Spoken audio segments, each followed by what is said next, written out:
இன்னைக்கு பாஜகலேருந்து விலகிருங்க, கடிதம் அமைச்சிருங்க. அது உங்களோட விளக்கம்.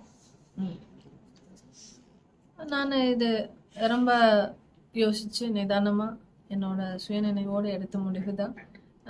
என்னோட கொள்கைகள் எல்லாத்தையுமே ஏற்றுக்க முடியலை.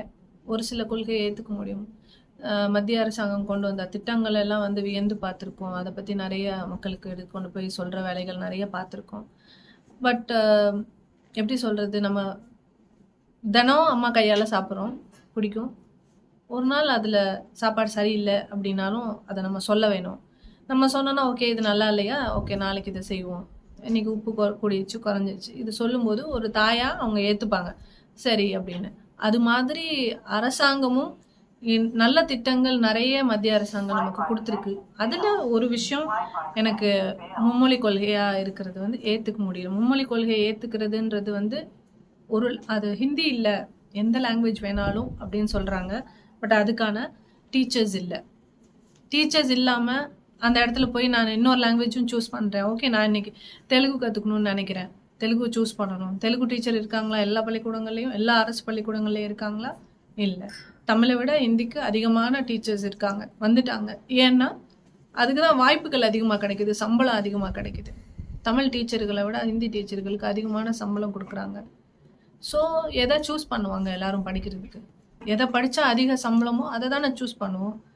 அப்போ வந்து நம்ம திணிக்கிறோமோ இல்லையோ, இது இன்டைரக்டாக புகுத்துறது மாதிரி தானே. ஸோ என்னை பொறுத்த வரைக்கும் தமிழ் மொழி நம் விழிகளுக்கு சமம். நம் விழியை இழந்தது வெளியை இழக்கிறதுக்கு சமம்.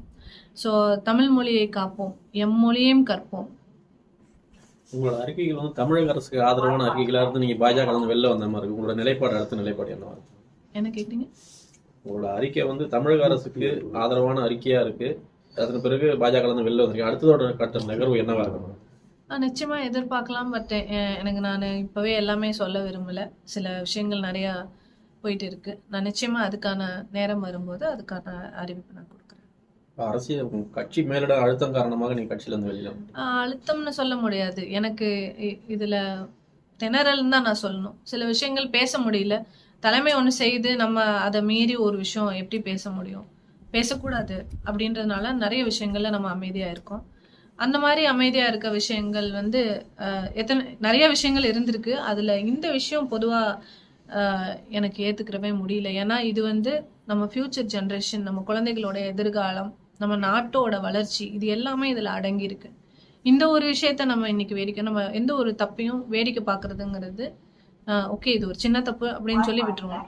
அது நாளைக்கு ஒரு பெரிய தப்பாக நிற்கும். அந்த இடத்துல ஆரம்பத்திலேயே அதை நம்ம தடுக்கணும்.